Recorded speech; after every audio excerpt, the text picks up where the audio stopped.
Hello, everyone. Welcome, world, to Vienna, Austria, where we are having a major event with an S on the social harm that organized crime does to society. We're doing this in a hybrid mode, an experiment for us. So please be tolerant. I see we already have several, over 60 people listening. Please be tolerant. We are also in kindergarten here. But I have many friends here, so I will be very careful about what I say. My dear friend, Dr. Professor Karin Bruckmüller, who is at the law faculty here in Sigmund Freud University, but we've been friends for at least 10 or 15 years. He's been interested in many of the same interests that I have been in: human rights, women's rights. But I won't lead her long biography, but you can read it in the chat box on the side. It's been made available for those who are tired of looking at faces, can just pick it up, scan it, and maybe you want to contact these people later on. Hopefully I can maintain discipline and we'll finish on time and we can still have dialogue. So you can use the chat window as a place to ask your questions, and we will look at the questions. I think Peter Heider will do that for us. So good to have you all on board. So it's up to you, Dr. Bruckmüller, to introduce the subject to us and to tell us a little bit about the Sigmund Freud University, please. Thank you, Michael, and also from my side and the Sigmund Freud University, a warm welcome to the webinar. I'm here instead of Professor Funk, because Professor Funk is the Dean of the Faculty of Law here from the Sigmund Freud University of Vienna. He's very, very sorry that he cannot participate, but he sends his warm regards and the best for the event. So the Faculty of Law, it's a quite young faculty. Since 2016, is really very proud to host this webinar with great panelists and with participants, as I heard, actually from 60 from around the world. And as Michael said, we had a lot of events together about human trafficking to prevent and to combat human trafficking, and also this dialogue to today's topic is a very important one, not only for the communities, as it is mentioned in the title of the webinar, but especially for all the victims of organized crimes. The prevention of organized crime is so important. And that's why this dialogue is also important for us, because in our courses at the university, at the Sigmund Freud Private University, we are also focusing on international criminal law and also especially on prevention of human trafficking. We also, a colleague and I also were a lot of times at the UNODC in Vienna to hear side events to prevent human trafficking. And there we also try to raise awareness against organized crime. But I look forward to the presentation and discussion. And last but not least, I want to say many thanks to all organizers of this event, Michael, Christina, Orania, and so on. Thank you to you all. And I wish you the best for the webinar and a fruitful discussion. Okay, we had agreed now to show the video of Don Giotti. He has become my new hero. He's a priest who is actually out there fighting with the mafia. And I think that makes him an extraordinary individual to risk your life for poor people, abused people. So he's speaking to us, and there will be an English translation. So that's what's on the program next. Libera was present at the Palermo Convention against transnational organized crime. We were there. We affirmed that in the fight against crime, corruption, and other forms of violence, it is critical to include responsible and mindful civil society actors. Steps forward have been taken, but the way is long and uphill. And above all, we are still lacking many things. I mean that, despite the extraordinary struggles of judges and law enforcement agencies all over the world, very often the support is insufficient at a political and cultural level. We often lack an adequate understanding of the profound changes that our society experienced in the last 20 years.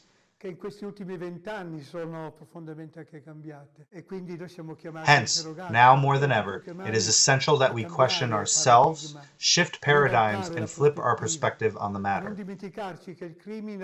We cannot forget that the organized crime is not a universe apart from us anymore, but it is quite related to our world. The process of realization of the presence of mafias within the church has been slow and not always linear. On the one hand, there were great and prophetic figures, such as Don Sturzo, who in 1900 said, "The mafia has its feet in Sicily, but its head, perhaps, in Rome. It will become more ruthless and inhumane, and from Sicily it will rise through the entire country and across the Alps." On the other hand, there were so many underestimations, excesses of caution, accomplice silences, and, sadly, also serious forms of indifference and shallowness. A central role in this was played by a mistaken interpretation of mafia's religious belief, a belief that was flaunted by the mafiosi as it was an instrument to portray themselves as honorable and respectable people, especially in governments where faith is also jointly expressed in traditional rituals. In fact, this religious belief is incompatible with the teachings of the gospel, which is word of truth, not of deceit, and word of love, not of violence. A moment of awareness began in the 80s. We cannot forget that in 1982, in the aftermath of the murder of Dalla Chiesa, prefect of Palermo, the cardinal of the city strongly denounced in his own church the immobility and tardiness of the political powers. This seems past history, but it is still happening today in many parts of the world. We cannot forget what John Paul II said on May 9, 1993, in the Valley of the Temples, in Sicily, where we suddenly urged the mafiosi to convert and change, and at the same time encouraged the people of Sicily, calling them a life-loving people oppressed by a civilization of death. A clear and firm condemnation of mafia's violences and crimes. The response: on July 27, 1993, bombs were detonated in 2 churches in Rome. Later on, 2 priests, witnesses of the gospel, were horribly murdered. In September, Don Pino Puglisi in Palermo, and on March 19th, Don Pepe Diana, killed in Casal dei Principi by the Camorra. The mafiosi spoke about the interference of the church. Finally, the church goes out of its places of worship to create a connection between heaven and earth, between spiritual dimension and social commitment, between Jesus' words and the administration of justice on this earth already, right here, down here. In my opinion, Pope Francis's words and actions today mark the point of no return. His words are sweeping away any excuse and leave no space to caution or reticence, as it was in the past. The Pope calls for the mafiosi to convert themselves in front of thousands of relatives of the victims of the mafia. In March 2014, during a meeting organized by Libera, just a few months later, shaken by the previous meeting, The Pope cries with force that whoever worships evil is excommunicated and proclaims this in Sibari, in Calabria, in front of thousands and thousands of families. Once more, he emphasizes that there can be no coexistence of mafias and God's word. It's true, he's not the first pope to denounce the evil of mafias, but he goes much further. He understood that two are the factors that give power to the mafias. First is the moral and material corruption that spoils relationships and steals all hopes. Second is a financial system that has lost all sense of ethics and relation to the common good, with just a few exceptions. Francis saw the connection between mafias and economy that he labeled as a thief's economy, oblivious of the people's needs, albeit aware of ever-increasing, unacceptable inequalities. Therefore, churches, and with that I mean communities of all religions, please, should have a vision based on a project that is ethical, social, political, and spiritual, addressing to and including every person, believers and non-believers, in order to affirm the sacred human dignity and freedom, opposing a logic that reduces people to numbers, tools, or property. It is not a coincidence that Pope Francis established within the Vatican a ministry dealing against corruption and the mafia-related problems. The Italian Episcopal Conference is also part of the Libera network that draws together 1,600 associations in Italy and is active also all over Europe, in Latin America, and in Africa. We should take an active role as citizens, as communities, groups, and churches. We should commit ourselves and take on our portion of responsibility. Thank you very much, Don Luigi. I'm so glad we managed to get you live, and over 100 people are already watching this. I also have to thank the Libera staff for producing the video, the UPF people for translating it and making it available online, which we will now do. It will be available. This whole speech will be available on the FBO's website as well as YouTube, and hopefully your message will be carried far and wide. Thank you. Now I would like to give the floor to Anna Alvazzi, also a good friend and former colleague from UNODC, but she's also Italian, and I think can tell us something of the importance of Don Luigi. So Anna, you now have the floor. Thank you, Michael. I am now doing another job. I used to be at UNODC, it's true, but now I am the chair of the Alliance of NGOs on Crime Prevention and Criminal Justice, and that gives me the opportunity to work with quite a lot of organizations that are really on the front line in doing work against organized crime. It is true, I am Italian, and I'm proud when I see the energy. Don Ciotti, as we know him formally, or Don Luigi, as he wants to be called, is really an extraordinary person who managed to transform the relationship between civil society and the mafia and organized crime. You can imagine that the way organized crime affects communities in a country like Italy, especially in southern Italy, is so profound that the change that happened when the law was passed that the assets seized from organized crime could be reused for social programs so that the communities could again benefit from the properties, the money basically that was taken from them by organized crime. So this transformative action, this push that Libera, the organization that he founded, managed to generate, it was something really revolutionary in the scenario of relationship of civil society and organized crime in Italy.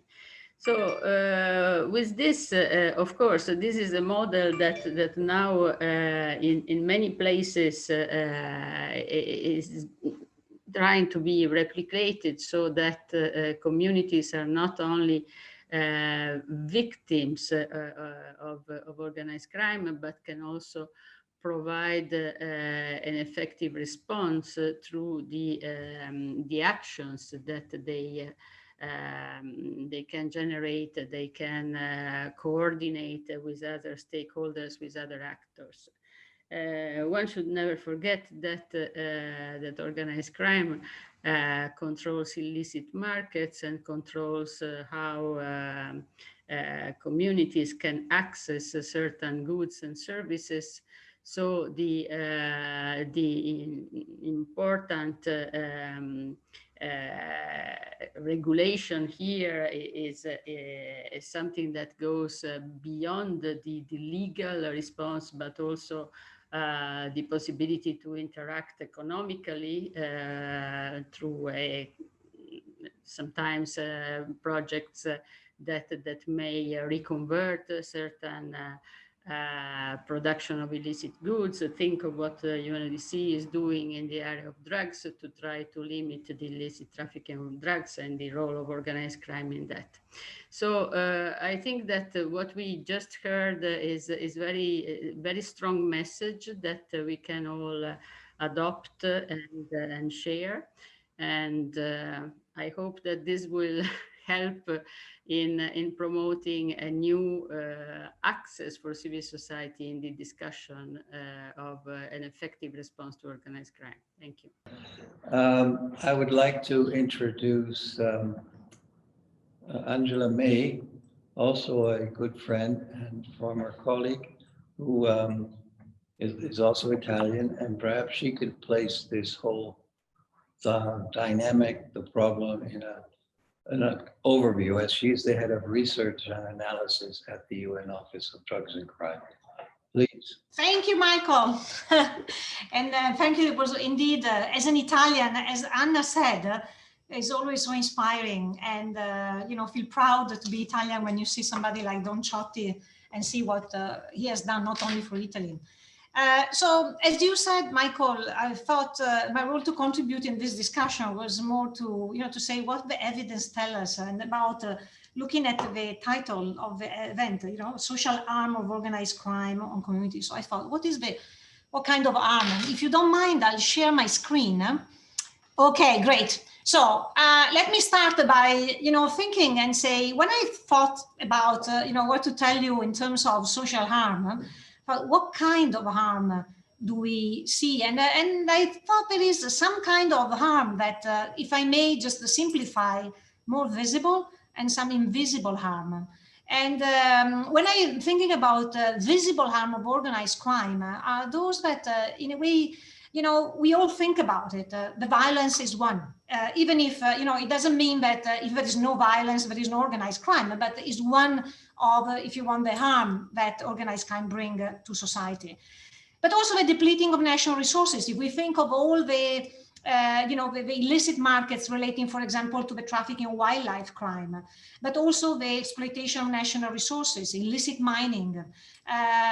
So that's again something that, if you want, is more visible and easy in a way to see and understand. That is the exploitation of human resources, both in terms of, you know, having people be exploited into criminal organization, or exploiting people to get criminal profits.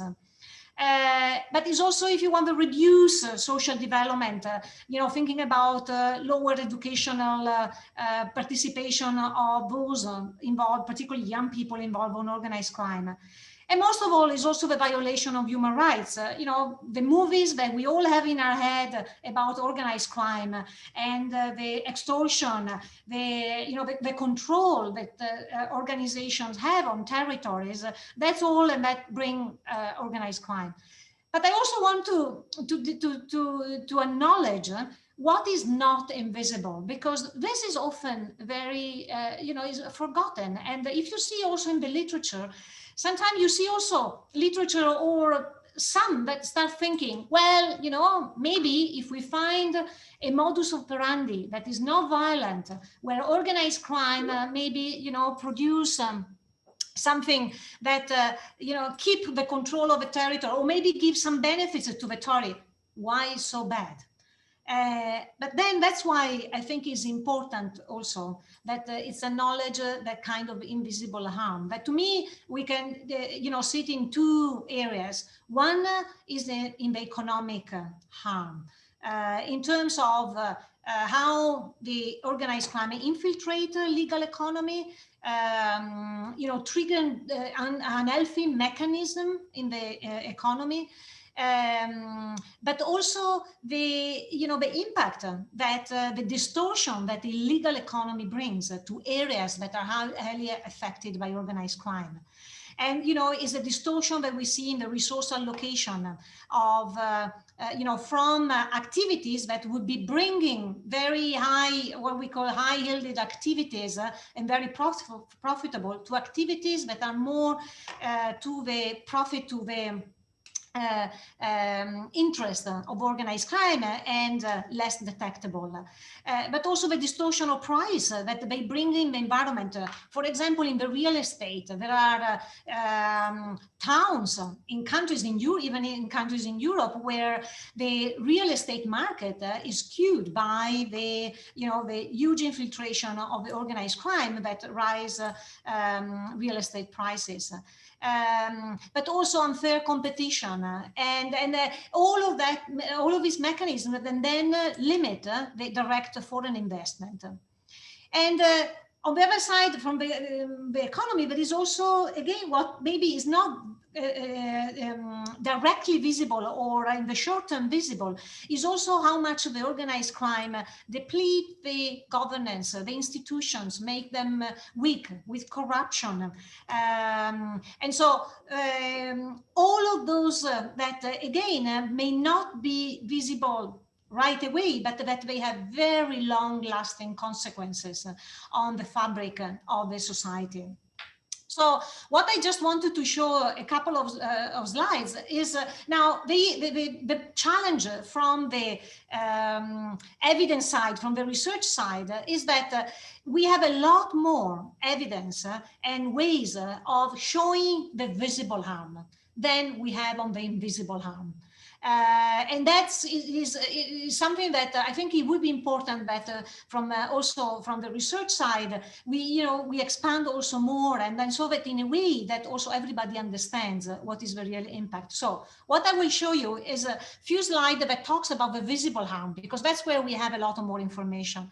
And on this, I really wanted to show you in a way something that for those that work in the field of crime, etc., may be banal, but it's not banal for, I think, the majority of the people that are not, within the small. And for example, on this, you see on the left, the number of people or number of deaths caused by homicide, by conflict, and by terrorism. And you see that homicide, the great majority of deaths, if you think about, maybe you ask an average citizen, what is the main threat that there is globally? I think that, for example, in terms of terrorism is very much on the mind of many people, or conflict. But you see that actually the numbers really shows differently. If we zoom only into organized crime, homicide, you see that overall, I mean, the data have a lot of caveats for a number of reasons, but overall, the magnitude that we see from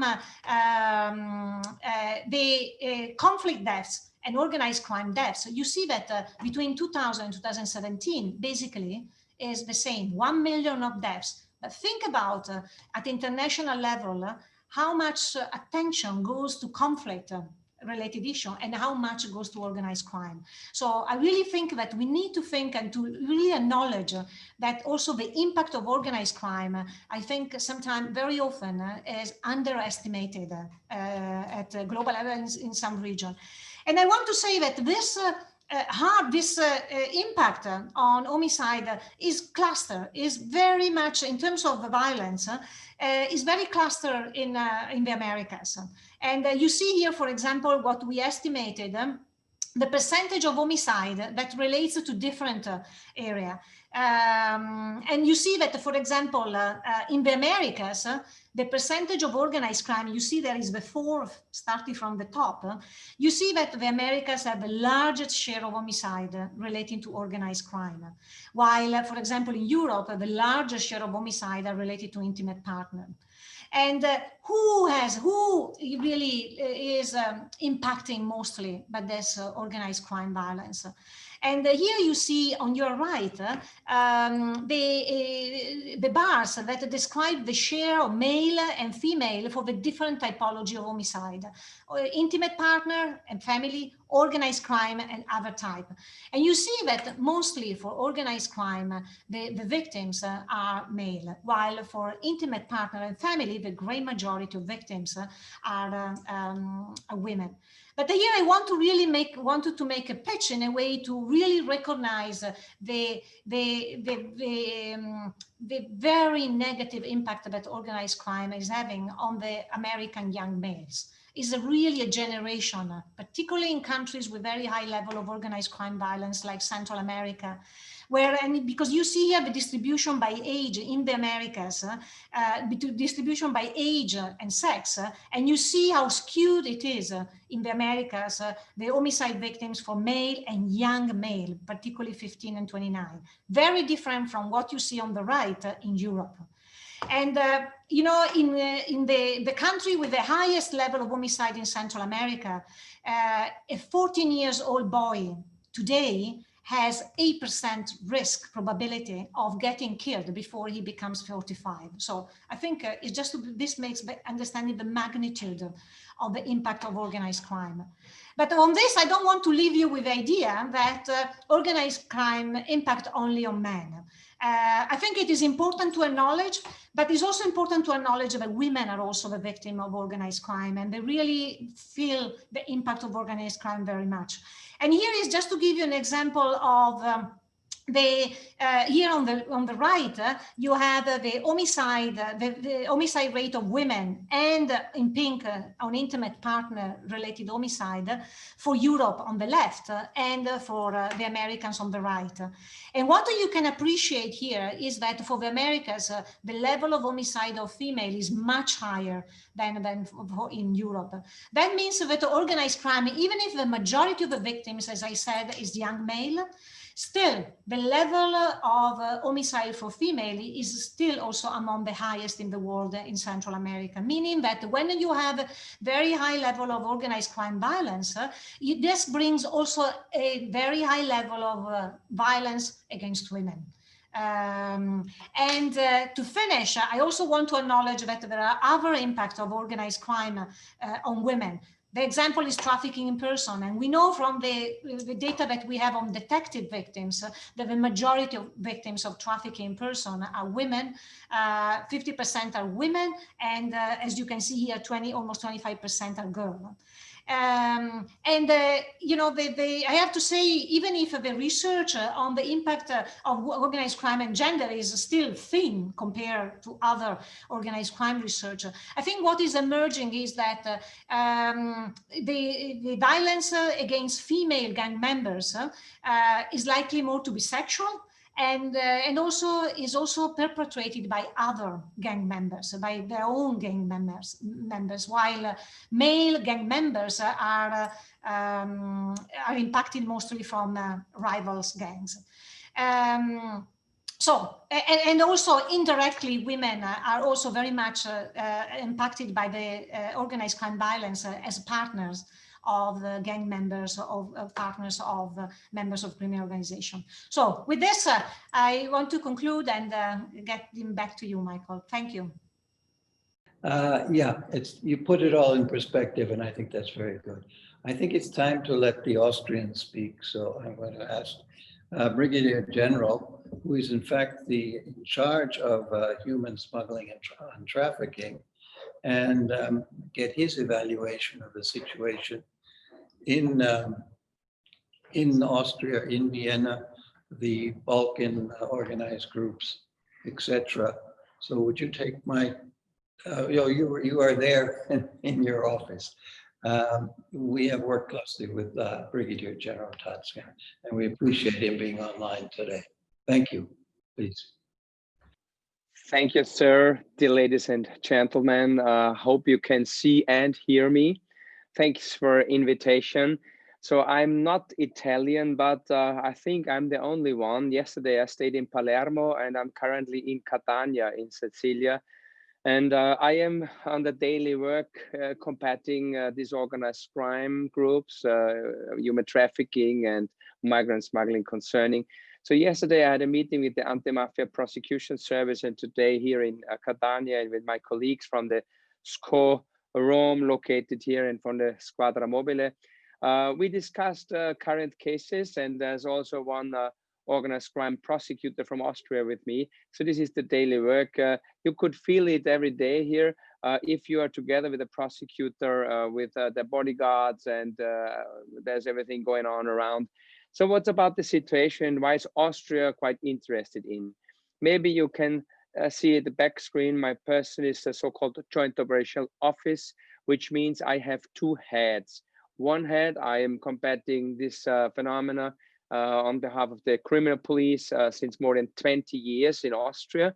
And at the same time, 4 years ago, we established this idea, what I had, this Joint Operational Office, like a platform to support, to provide support in combating this phenomena, and to give support to all our colleagues and cooperation in this work as a state. So not as an agency like Europol or Frontex within the European Union, to build bridges in combating this crime, especially at the Western Balkan area. What is the situation now about the COVID and the Corona influence, what we had?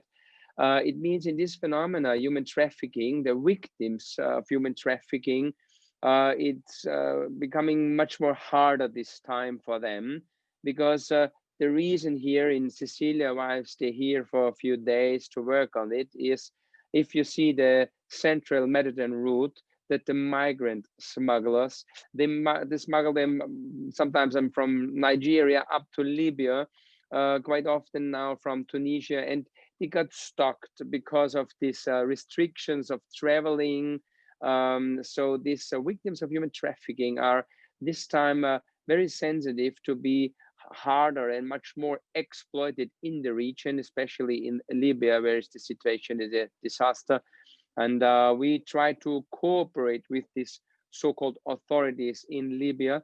And then we try to establish also a very operational platform and an office in Tunis, in Tunisia, to work very close together with them in the region, in the Northern African countries, because we can see that these crime groups are quite high in earning hundreds and millions of euros based on these people and these victims of human trafficking. And they come here first in Sicilia, in Catania quite often, and they really use these COVID infections as a kind of protection of police work, because for us it's the same challenging situation. If we have a group of migrants, for example, on a boat, on a ship, or in the Western Balkans in a truck, if you're 100 migrants inside, and there are some infected migrants with the coronavirus, it means it's quite harder for us to investigate, because we have also to protect ourselves, and there's a lack of security for a police officer if you try to interview them for debriefings, interrogations. if you want to seize the cell phones, extract and work on that. So it is a kind of protection for the police work for them. So it makes this challenging for us, but we try to do our best to compensate it, especially in communication. So we at the Joint Operation Office in Vienna, the next step is that I will support all my partners within the European Union and in the Western Balkans and also some Northern Africa countries in the next year with provide some technical equipment to be very fast in connection, in cooperation. The influence of these criminal networks is quite hard, and the word of corruption is also mentioned quite often. We had, it was very seldom a corruption in this way in Austria, but we had this case in a migrant smuggling case that a police officer at the Austrian Vienna-Schwechat airport was quite involved in some things of migrant smuggling, and he got sentenced a few weeks ago for 1 year in prison.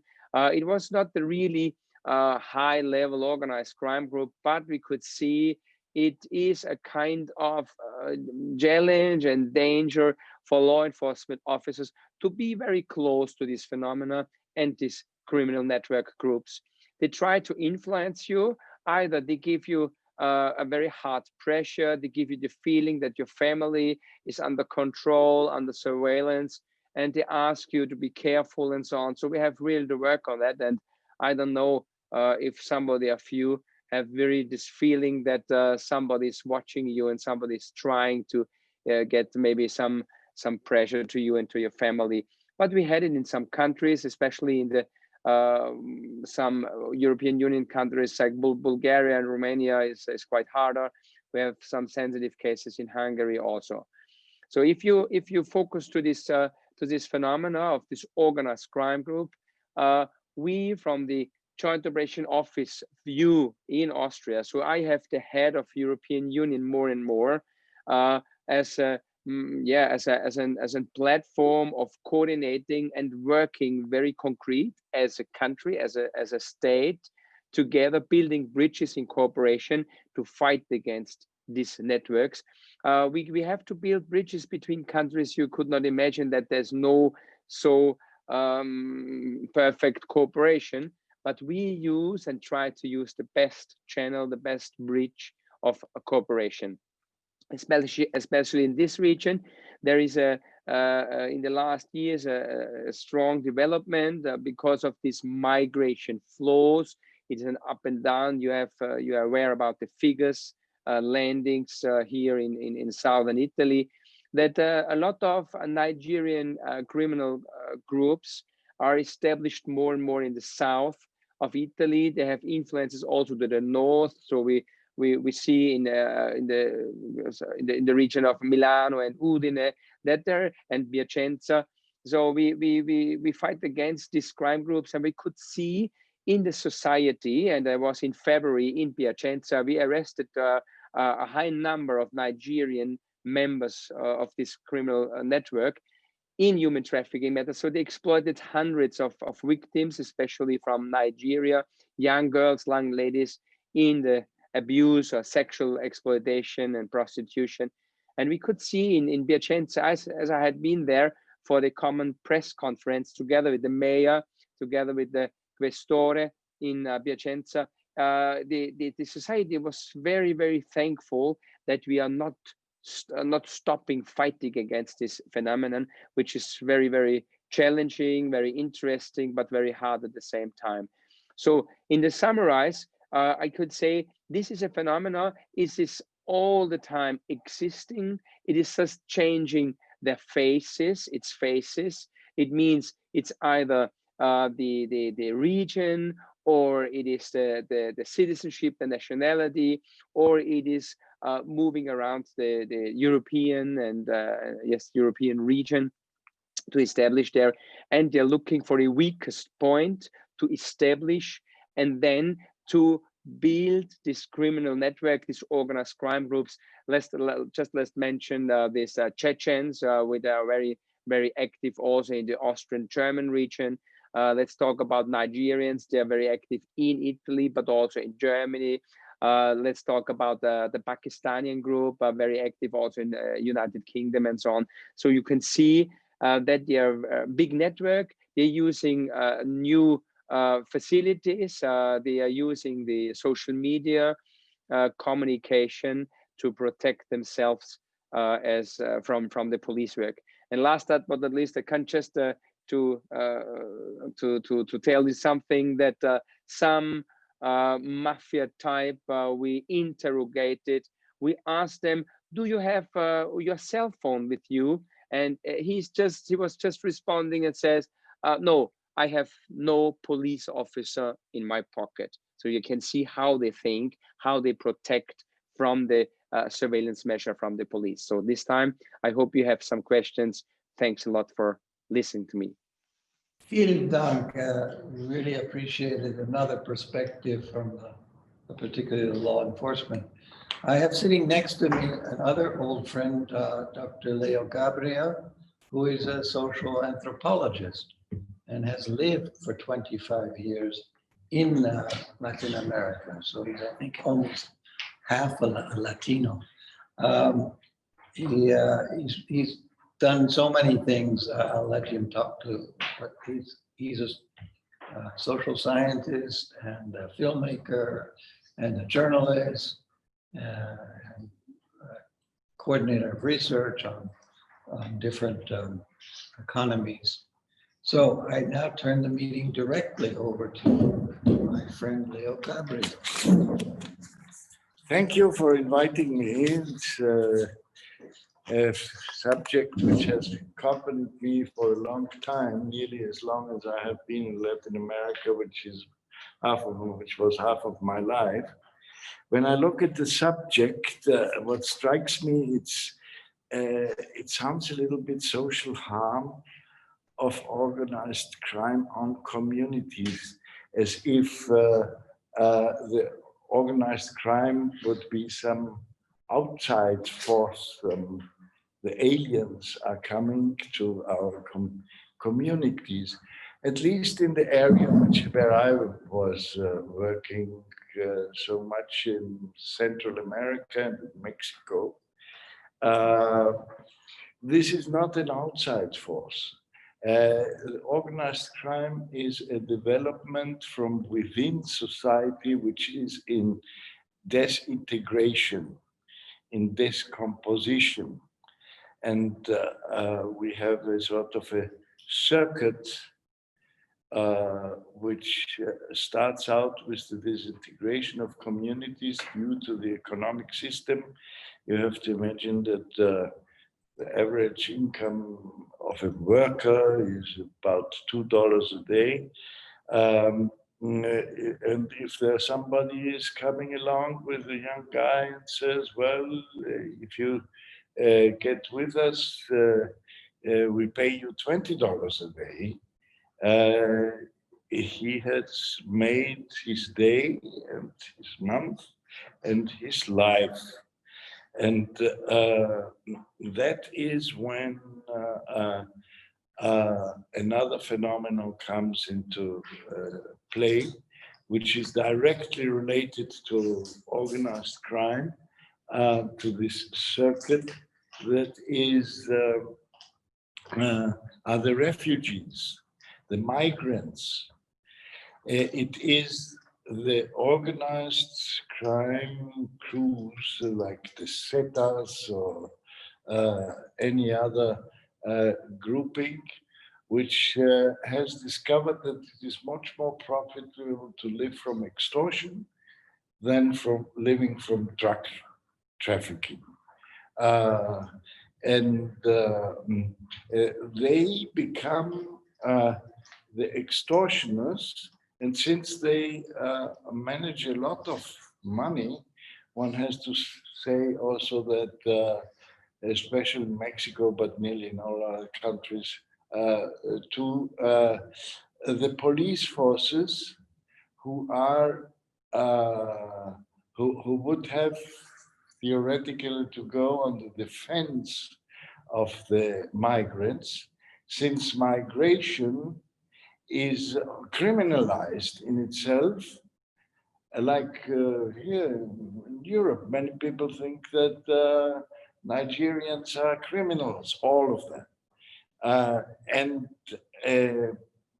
since it's criminalized, they become part of the criminal structure by making their deals with the extortioners.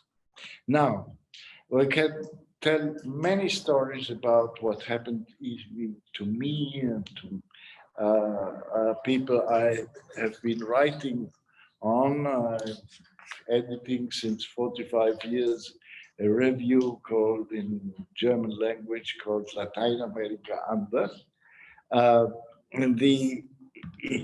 But I will tell you what has been the outcome of 3 different social forums I organized in El Salvador, in Honduras, and in Mexico on the question alternatives of civil society, strategies of civil society against organized crime. And a very interesting thing already in the beginning was that no political party, no grouping, also no economic entity was so much in the not even the police officers or so in the game of making something against this horrible phenomenon as the churches. If you win, and it is happening, a coalition of churches, and it doesn't matter whether they are evangelical or Catholic or from other denomination, with regard to this phenomenon, it is relatively easy, and it has happened that they unite.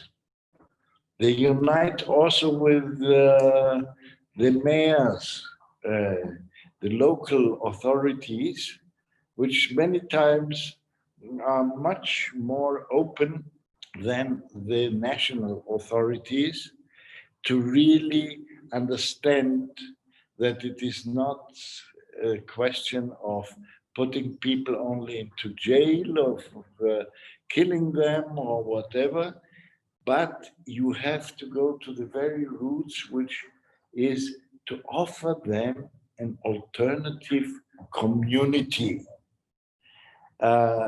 Because it was, if you talk to the Maras, for instance, you will find all of a sudden that find out that the Maras, they are humans, they are not aliens. They kill people, but they are humans. And when you ask why did they do that and how, you finally, in the psychological, anthropological way, you can detect it's because they are isolated. They are disintegrated from their community. So the answer, I think, to organized crime is to make a worldwide effort to integrate people either on the spot or when they are migrants on the destination into the communities. And so the communities will become themselves an alternative. And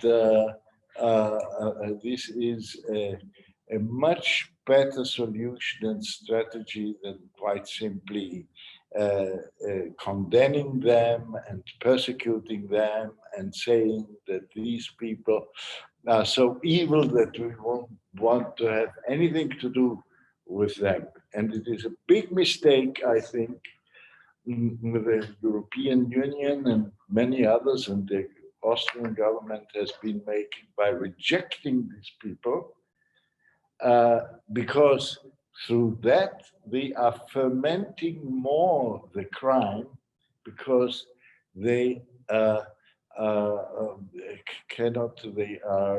not giving the chance for a solution which exists and where religion plays a very, very important role.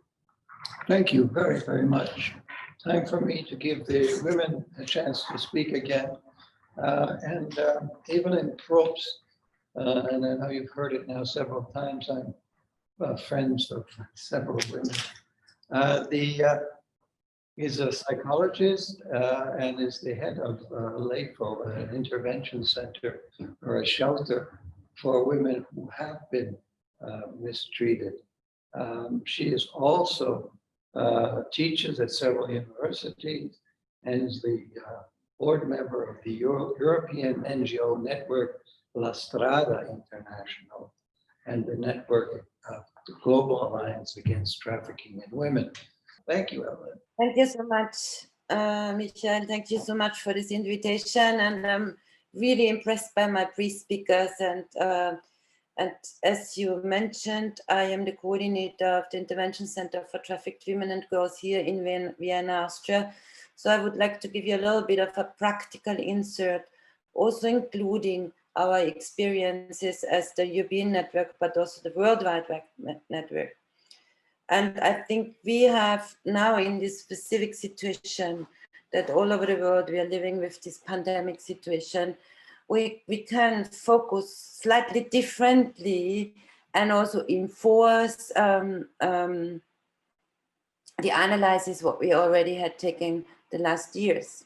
So the impact on the women we are working with from organized crime is huge. But before I go to this impact, I would like to go a little bit into depth. What is the surrounding, what we are working with? So we as an organization are having 4 shelters, which is offered to women and girls who had been victims of trafficking or are presumed victims of trafficking.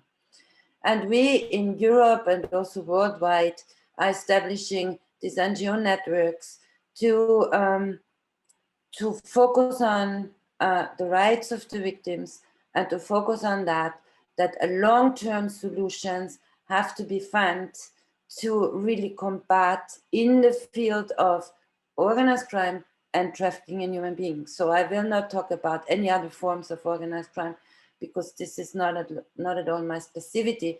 And also trafficking of human being is only partly organized, a result of organized crime. There's lots of other forms where individuals or very small groups, what we wouldn't consider as organized crimes, are taking advantage of people who are in a difficult situation and that therefore need mostly an economic way out, and so are getting under the control of individuals or big groups. One of the starting points in that is to analyze the situation in the countries where the victims are coming from. As my pre-speaker said, so there is a moment where we have to take a look at the root causes. What is the root causes? Why these people are entering a trafficking situation? What they at the beginning are not able to detect. When I take a look on our figures, we had the last years an increasing number of women from Nigeria. We had an increasing number of, for example, China or the Philippines. And we have still the same high number of victims coming from specific European countries. And that means it's like Bulgaria, it's Romania, it's Hungary, it's Slovakia. When we talk about, for example, one of the groups coming to the European countries, which are very often in harm being trafficked, it's women and girls from Roma minority. And especially, this is what Mr. Gabriel said before, this is communities. They are very often socially excluded and are in a very poverty situation in the countries where they're coming from.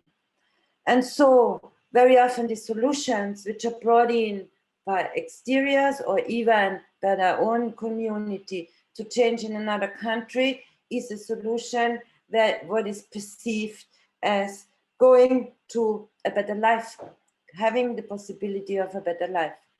And when we take a look at this minority in a European context, so there is as well as sexual exploitation, but also exploitation in the field of begging, but also exploitation in the field of petty crimes.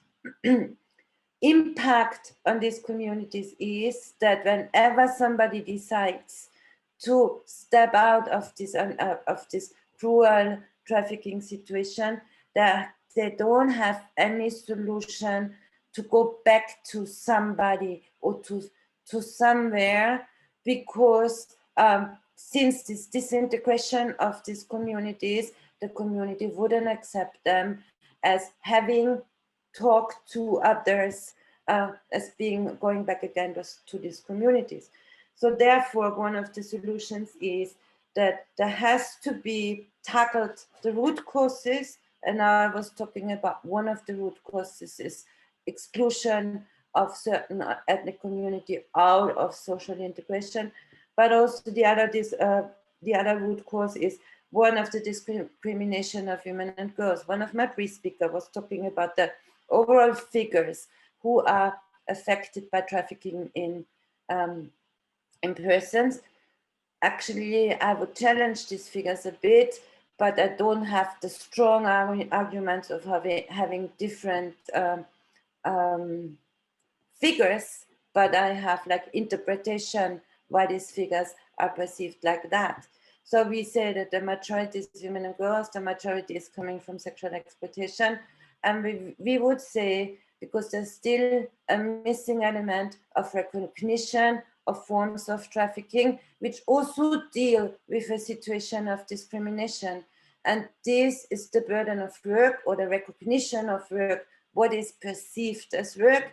And in this sense, I'm referring to domestic work or caretaking, which is traditionally a burden, which is has to be taken by women. And it's traditionally a burden, and I'm not talking about societies outside of Europe. I'm talking about a general situation all over the world. It's traditionally something which is not perceived as work. So therefore, it can be easily that women are brought somewhere else, and it's not only women, it's also boys and girls, brought somewhere else and being exploited there by as well organized crime, when it is around agencies who are organizing this exploitation, and can be easily exploited without even the recognition that there is exploitation, and which also means that all this money which is earned around that is like, can be freely used by the exploiters. And as I said in the beginning, we have a special lens now with the corona crisis or the corona pandemic all over the world. And it shows the visibility of people who are now falling again in the situation of being exploited in a trafficking situation. It's people who already had been in a vulnerable situation before due to disintegration, due to no access to economic sources, but also due to exclusion of certain fields of society, that they are again now the most vulnerable in this situation. Also, in Austria, we don't have an approval of that it was really perceived on a court level of exploitation, but we had a couple of situations where there were strong indicators of exploitation in the field of caretaking and especially of seasonal work. And just a side remark, it was quite interesting that even in the seasonal work, in an exploitative situation, there was a gender pay cap.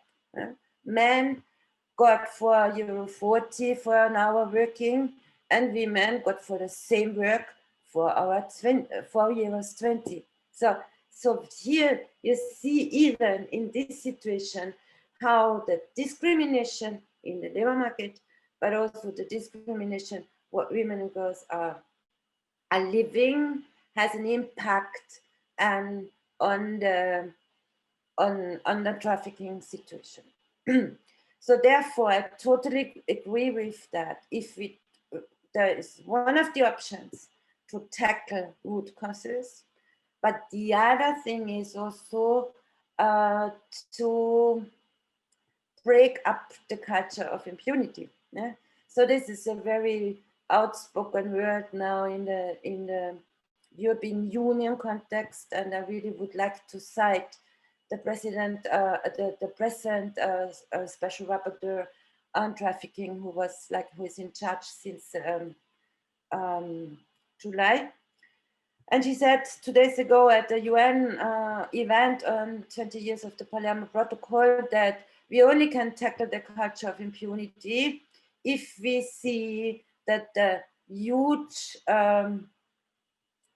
necessity to implement the non-punishment for the people who had been victims of trafficking. And this also refers to that we cannot question first, has the person a legal or illegal stay, also called illegal stay in the country. It has to be questioned first, is this a potential victim of trafficking? Because only around the knowledge of this person, it's one of the most important source of information to really tackle the big groups of organized crime. If not, there is a continuation of culture of impunity. And concerning the group of, what we need is a strong alliance between all actors in the field who are potentially able to support from a rights-based approach. And there is these actors, we as NGOs, who are partly also in a very strong cooperation with states, who really take up their obligation to support here, where we have this lucky situation in Austria where we really can rely on this sustainable cooperation. But it also has to be cooperations, for example, with faith-based organizations who have a different access to people with this very specific attention that, for example, we know very well that for example, from a Nigerian background, religious Nigerian norms are partly corrupted and are so part of the system of the organized crime, and so enforcing the victims in the situation where they are. And we also know that from certain countries, there is also religious organizations where the traffickers are embedded and are well recognized ones, part of the society. And so the victims are that ones who are brought again under a big pressure, not to talk, not to step out, and not to leave the situation. So we have this double situation that if the society, if religious or faith-based organizations got under control of organized crime and are participating in the organized crimes, then it's quite harmful to establish cooperation. But we also have the situation that we need that ones who are fighting or supporting people's rights, including and having a different perspective. It's very important. And to give you an example, in this way, we established a very, very good cooperation with the Austrian Protestant Church here in Vienna, and because there is also priests included who have an African background and who know the dimension of this, especially voodoo rituals, and who are really on spiritual level supporting to get to support the women, that they are able to step out of these true voodoo rituals with the support of a spirit, of a priest spirit. So we hope that we can continue this cooperation on a very practical level, but and really can enforce here to interfere in a total system which was built up against trafficked persons. Yes, thank you, Evelyn. We've now got so many different perspectives on the phenomenon. I wanted to confuse you some more by inviting my friend Max Edelbasser to give us a little bit from his past experience as chief of the crime program in the Austrian Ministry of Interior. Max, you had some observations already you wanted to express. Thank you, Mikey. Dear all, I don't know who is listening. I only have a short comment. In 2008, we had a conference on trafficking of human beings. This was in Vancouver. And this was very interesting because if I remember correctly, more than 200 million people are on their way, leaving their home country because of different causes and trying to find a better solution, a better new life with better life experience for them, for their wives and children. Social harm of organized crime. I remember very much when I was in Italy, where there was a conference which Michael Platzer sent me, I think 10 years ago to Sicily. And it was discussed, what can we do to reduce the pull and push factors that people leave their home countries? And I think still this question is not really solved.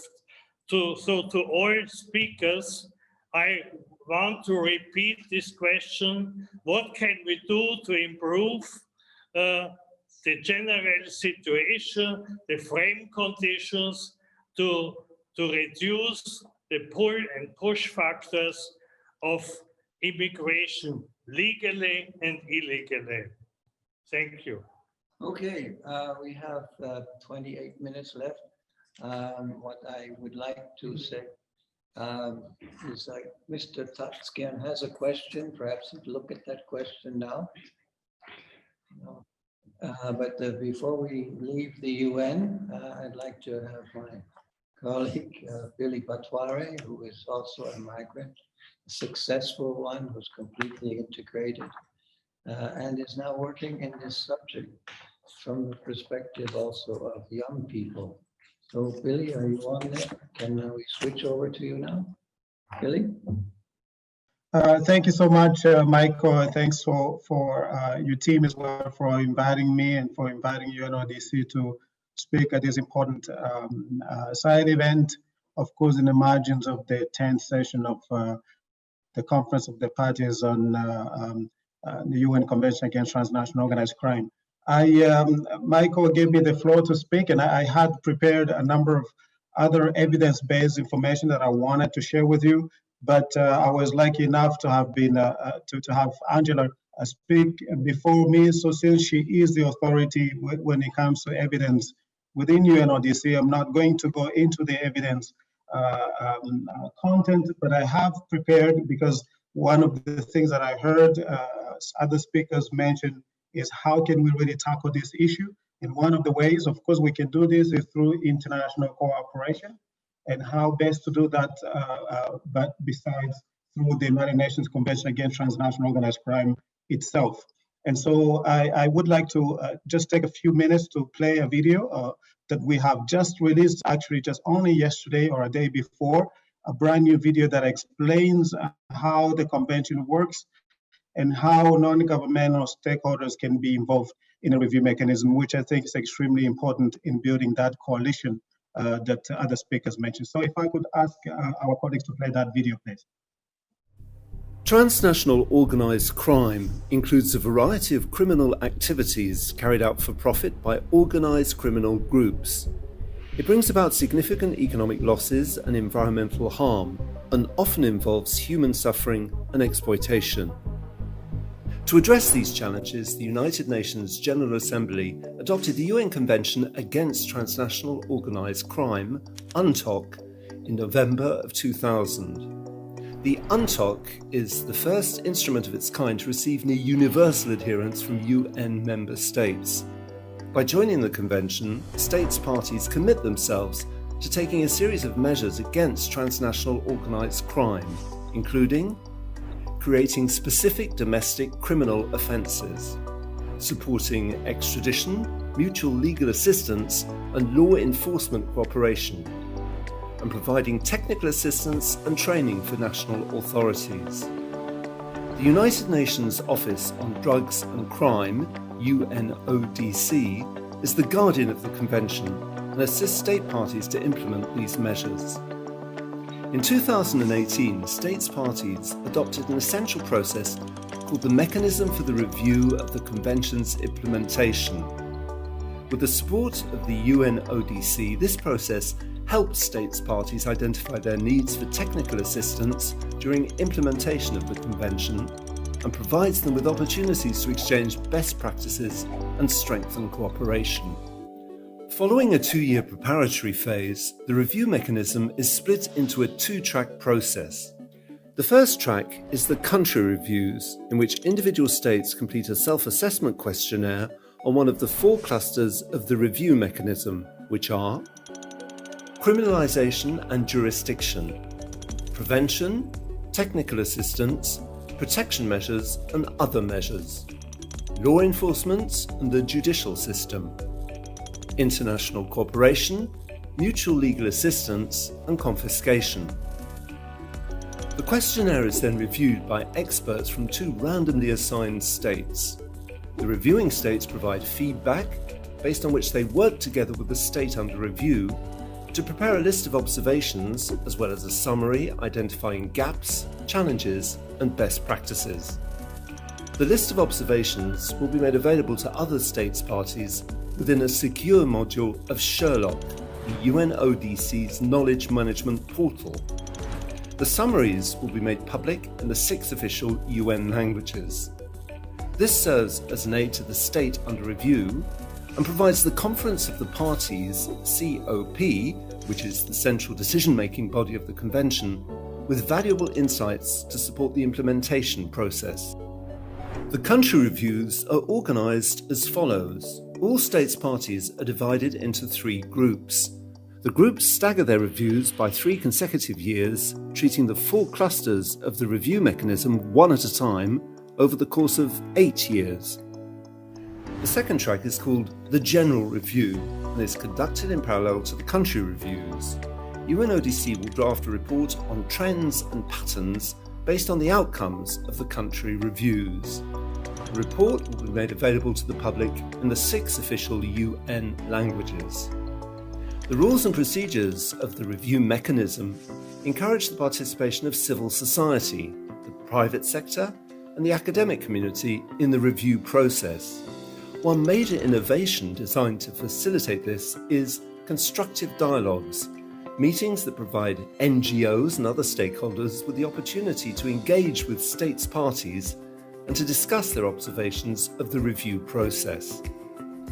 NGOs may also contribute to the implementation of the Convention at a national level during country reviews. The rules and procedures of the review mechanism encourage governments to complete their self-assessment questionnaires in broad consultation with relevant civil society stakeholders. All stakeholders may also undertake partnerships with states parties, among themselves and/or with the UNODC to generate society-wide support for the implementation of the Convention. For more information, visit our website or contact us at UNODC-SE4U@UN.org.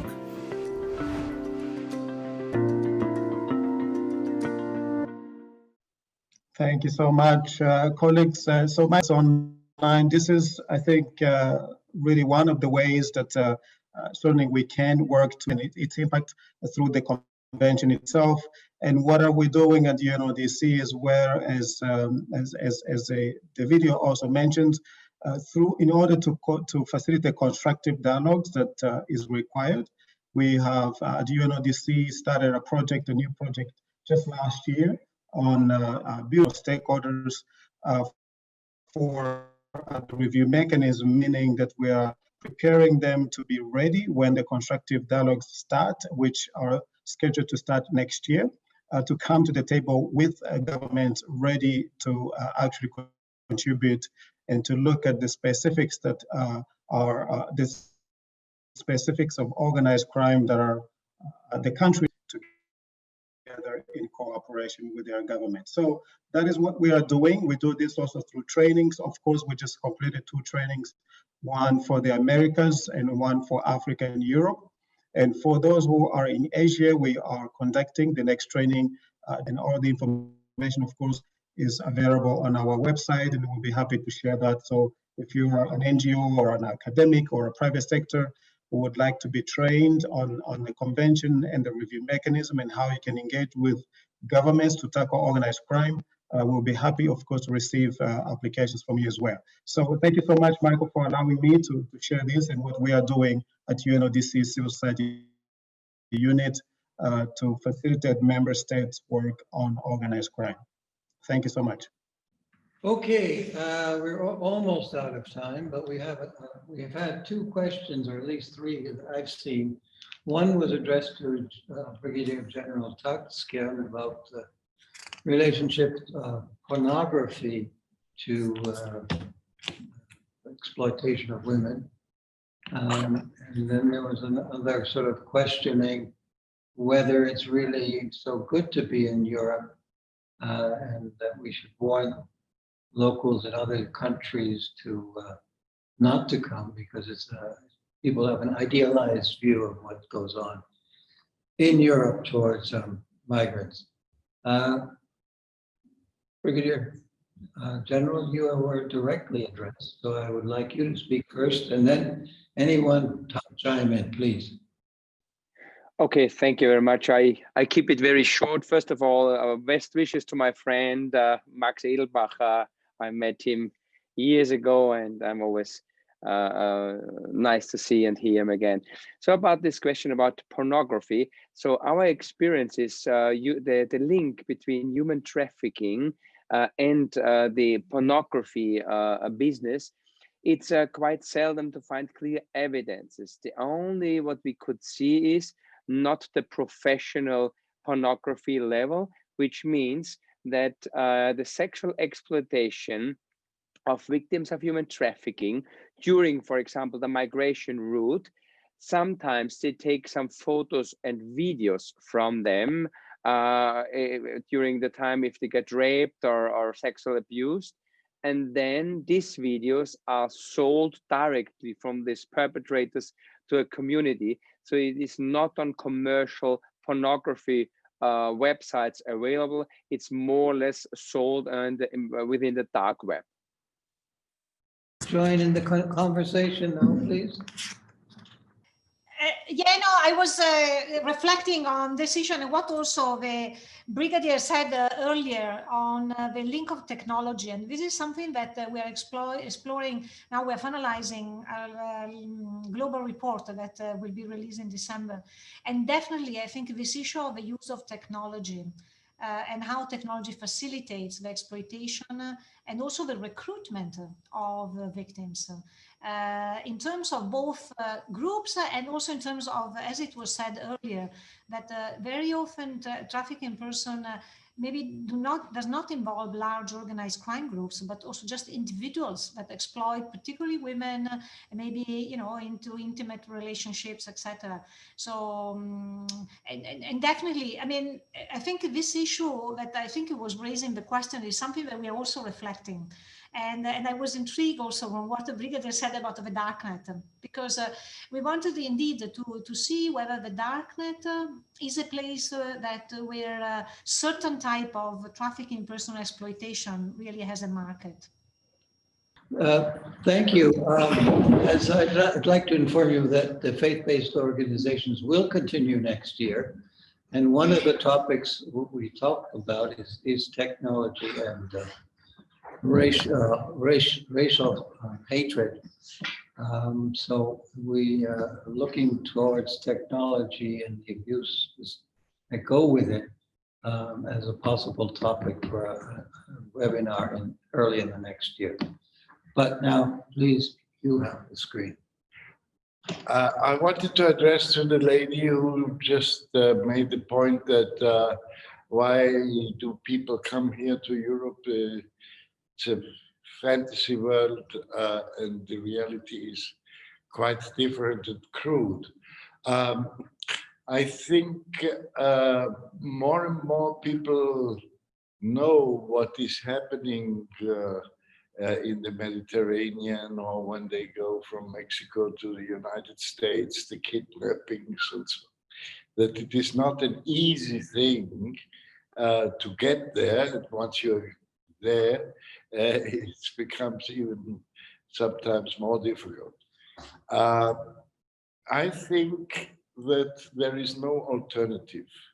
If within the economic system which we are living in, which consists of land robbery from peasants, from poor peasants, which consists of shutting down industries, entire industries in the so-called, anciently so-called third world, all that obliges.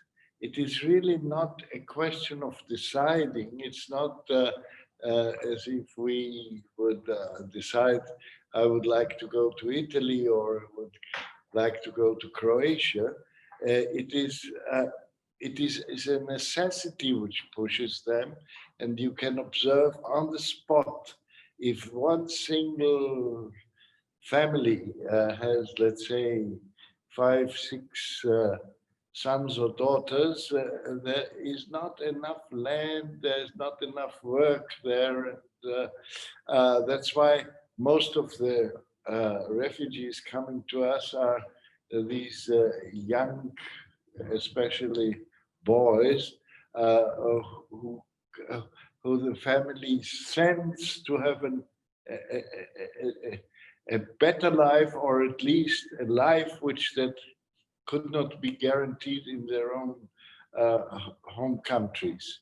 So we have to ask the question, how can we transform this system which made them in these squeezed situations? And there are a series of answers which have been trying to, like the one given by solidarity economics, that you really constitute again a cooperative system on the ground, and that you make a lot of investment where you can do it not just 0.7% development aid, that is nothing in comparison with the needs.